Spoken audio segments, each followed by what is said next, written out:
السلام عليكم ورحمة الله وبركاته. الحمد لله والصلاة والسلام على رسول الله وعلى آله وصحبه ومن تبعهم بالهدى إلى يوم الدين وبعد. نعم تميامك الله سبحانه وتعالى لكم فنلزبينو نتمك محمد صلى الله عليه وسلم أكبانجا kwakini masahaba kumaso onse amene akusatira sunna kufikira tsiku la kiyama. Tinalandira funso kunena kuti noti fotokoze zokhuzana ndi tarawih, kuti tarawih imene ikuti bwanji ena kuli anthu ena nkumanena kuti yayi malaka walipo 8 basi osati 20, mwina ndikumawanyoza anthu amene akusali malaka 20.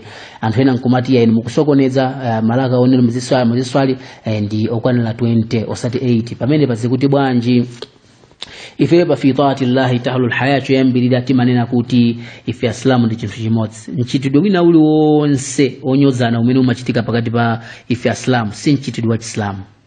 Naam, ngakhale zitakhala kuti munthu iwe ukudziona kuti uli pa haki sita nthauza kuti utukane anthu ena, haki sita nthauza kunyoza anthu ena, haki sita nthauza kuti udzione kuti iwe ndi opambana kuposa anthu ena. Sizikhala choncho. Ndiye kuyankha funso limene tikugwiritsa ntchito buku Sharhul Muqaddimati al-Hadaramiyya, شرح المقدمة الحضرمية المسمى بشر الكريم بشرح مسائل التعليم. بوكو لمنيرو أدليل مندي الشيخ العالم الفقيه المحقق سعيد بن محمد باعلي باعش الدوعني الحضرمي الشافعي رحمه الله من سبحانه وتعالى أسانغلاليناه. ndipo في طبعا imetu kugisa nchito ndi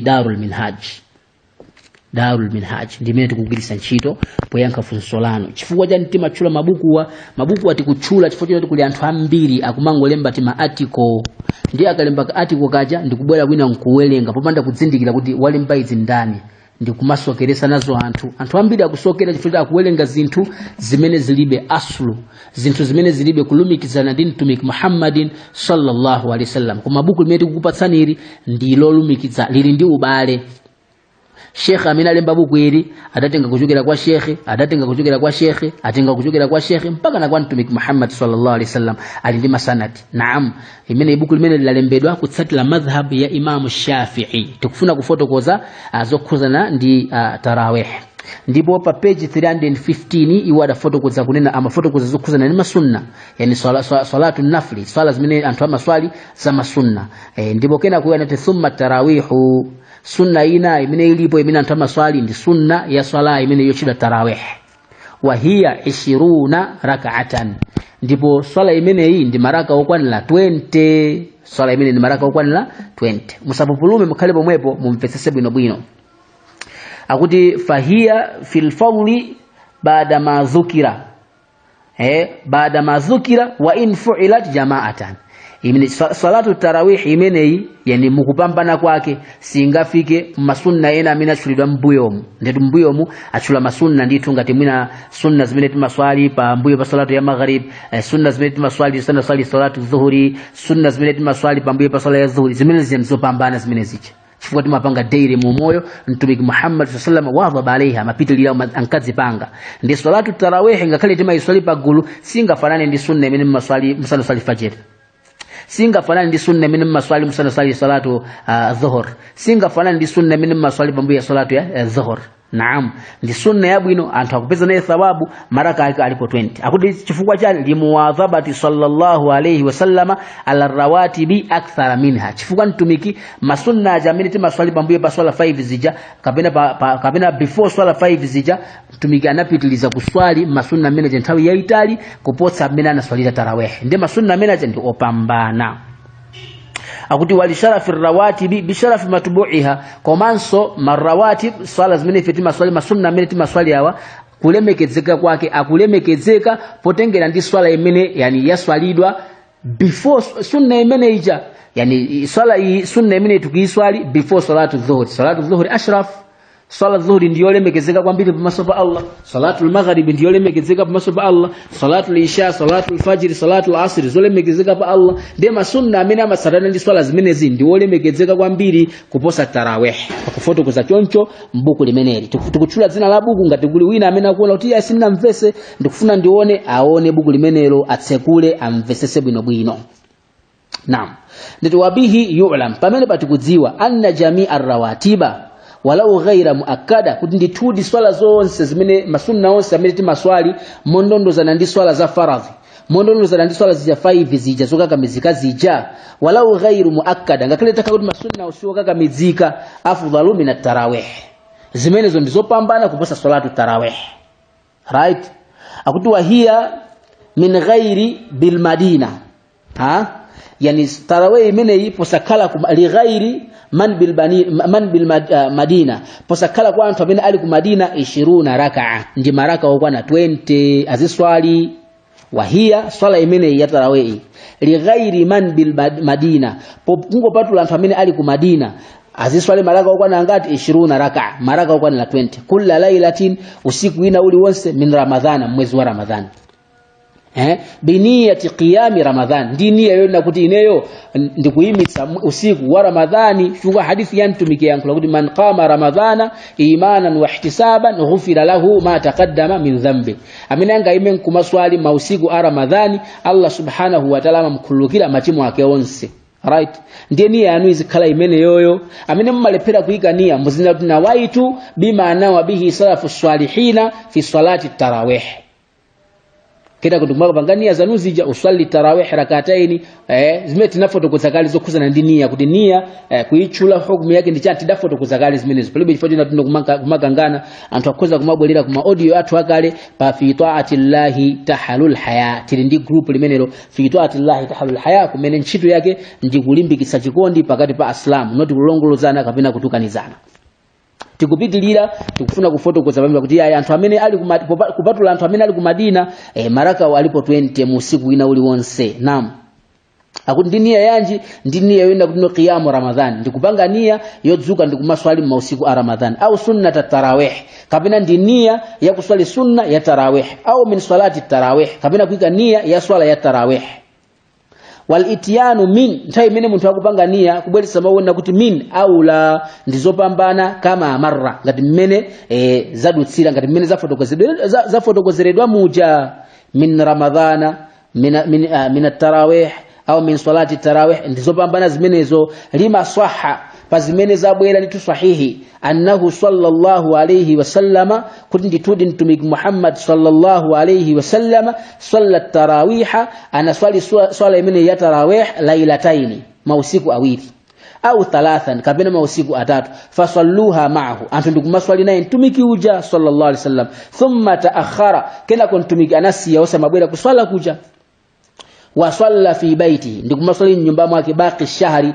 mwezi wina wonse masiku wonse amenana salaja mtumika maswali mnyumba mwake waqala ndipo mtumika yankula kuti khashitu ndidaopa ine antufrada alaikum kuti tarawih imene Allah akoza kuipanga faradhi pa inuyo mchifukwa chake ndasiya jamaa ndikadapitiliza kumaswali nanu pagulu Allah akanatha kuipanga kuti ikhale faradhi pa inu ndezi kanakulemerani zimenezo khashitu antufrada alaikum salata al-laili fata'jizu anha ina ndidaopa kuti Allah akoza kuipanga ukhala wajibu paini kuti muziswali salatul layli imeneyi kena kwa inuyo ndiye osakwanilisa zimenezo ndikupezeka kuti mwatuluka manhaj ya Mulungu subhanahu wa ta'ala ndidaopa ndi adasiya kuswali pagulu kuja kumvera chisoni umma wa mtumiki Muhammadin sallallahu alayhi wasallam zimenezo ndizimene kufunika anthu amene akuyankhula za dini aziyankhula ndi chisoni kuwapangira wanthu aziyankhula ndi chisoni kuwapangira anthu amene akuona kuti sakudziwawo osangoyankhula mokhazula mwina kutukana kapena kunyoza nkumawalowesa kumoto nkumawaseka osapanga zimenezo mtumiki Muhammad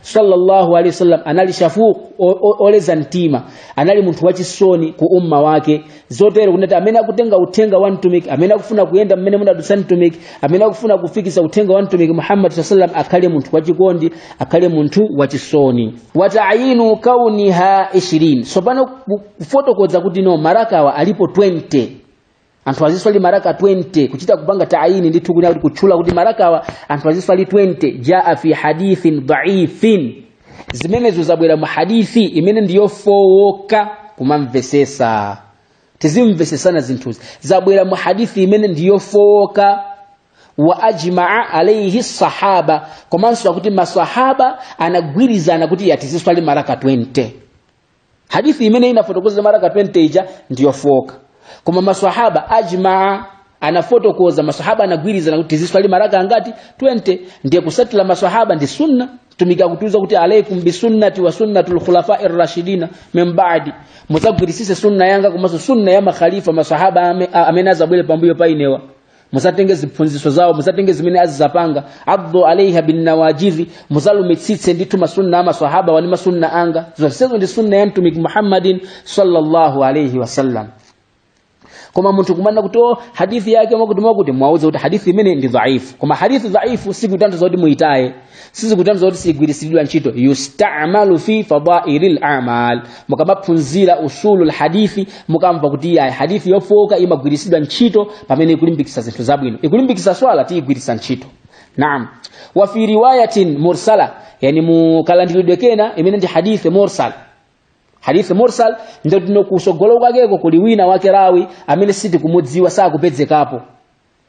Akuti 23 maraka atarawe aziswalidwa 23 zinachulidwa zimenezi. Koma hadithi ndi mursal. Nde wajamaa bainahuma maulama mafuqaha anasonga nisabakati pama hadithi amenewa bi annahum kanu kuti nditudi anthu amenewa maswahaba nthawi yaoyo anali yutiruna bi 30.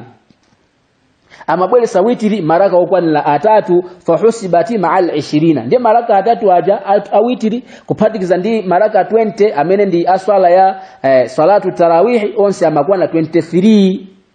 Tizivane pamene wasumiyatu kullu 40 tarwihatan liannahum kanu yatarawahuna ay yastarihuna aqbaha. Ndipo akuti yani maraka ena onse folo akaswalidwa kumene amachedwa kunena kuti no tarwihatan. Chifukwa chani? Chifukwa choti maswahaba akaswali maraka ena ali onse folo amakhala pansi ndi kupuma. Amakhala pansi ndi kupuma. Naam.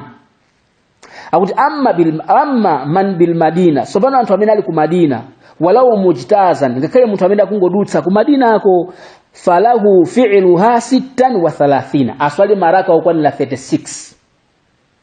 Mumvese tu kumeneko usamango kukangana ndikumatukanizana ndikumadana sizinthu zabwino. Islamu tizigwirizana tizithandizana kuphunzitsana mopanda kunyozana ndi Islamu chimenecho. Anthu amene ali ku Madina aswali maraka okwanira 36. Tikuyankhula buku limene ndiye شرح المقدمة الحضرمية المسمى بشر الكريم بشرح مسائل التعليم المؤلف الشيخ العالم الفقيه المحقق سعيد بن محمد بعلي بعش الدوعاني الحضرمي الشافعي رحمه الله سبحانه وتعالى. amene ndiye maimamu, amene ndiye anthu otsatilidwa, amene ndiye amene atenga maphunziro amene ali ndi masanadi, amene ndiye amene amati akayankhula ndi kumamvera anthu azimvera. Mabuku awa ndiye mu'tamadu fi dini ala madhhabil imam Shafi'i. Naam, ife tukiyankula zokhuzana ndi madhhab ya Imam Shafi'i. Ku Madina anthu aswali maraka okwanira 36. Qala ash-Sharqawi, Imam ash-Sharqawi akuyankhula kunena kuti no wayuthabuna anthu amapasidwa thawabu ala 16 thawaban nafli al-mutlaq. Anthu amapasidwa thawabu zoonjezekera yani 16 times pa thawabu zimene anthu amangoswali yani zongo zipereka mutlaq. Yani sunnatu mutlaq ndi sunna zimene zilidwe si sunna zija qabliya wala si baadia. Naam, ndi sunna zimene munthu wangofuna kuti andiswali basi Allah patarawih ama mulipira munthu 16 times kuposa sunna zimenezo. Right? Allah ama mulipira munthu yo. Akuti wa yusallimu fi tarawih hatman, komanso munthu azipereka salamu mutarawih mokakamizika min kulli rak'atayn maraka awiri na aliwonse. Lishibhiha bil fardhi fi talab al jamaa. Chifukwa ikufanana ndi faradhi, chifukwa salatu tarawih na yonso imafuna jamaa. Falau ahrama, ndengati munthu angapange Allahu akbar takbirat ihram min rak'atayn bi akthara min rak'atayn, ndikuika nia kuti ndiswali maraka ochuluka kuposa awiri, amidan mwadala aliman modzindikira kuti zimene ndikupanga zinzola kuika zoyenera ndikuswali maraka awiri iye kuika mwina 4 kapena 6 lam tanaqid, swala imene isada yambe amene yakungochedza si kuvomerezeka.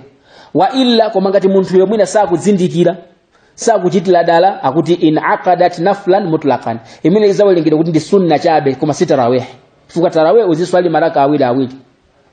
wala uqtasara ala baadhi al-20 kama ngati mtu anga apunguze pa 20 bacha mwina kuswali 12 kuswali 14 kuswali 10 kuswali 8 kuswali kaya ndi 18 swaha zikuvomerezeka zimenezo wa uthiba kama swala pazida thawabu pazimenezo thawaba tarawih thawabu za tarawih ama zipeza zimenezo ngati mmene zafotokozeredwa muja faqauluhum ndiye mawao onena kuti wahia 20 tarawih hii ndi maraka 20 ai aktharuha kusuza kuti yani chiwelengelo cha mara kuchuluka kwa maraka atarawih azikhala maraka 20 koma ngati wina anga swali 8 azapeza sababu za maraka 8 amene anga swali 12 amene anga swali 10 palibe vuto ndi aslamu ife tiphunzile tisiye kukangana tisiye kunyozana tizigonjerana tizikhululukirana tizithandizana tizipangira zinthu limodzi Mulungu subhanahu wa ta'ala akudalitseni Mulungu subhanahu wa ta'ala akupaseni zabwino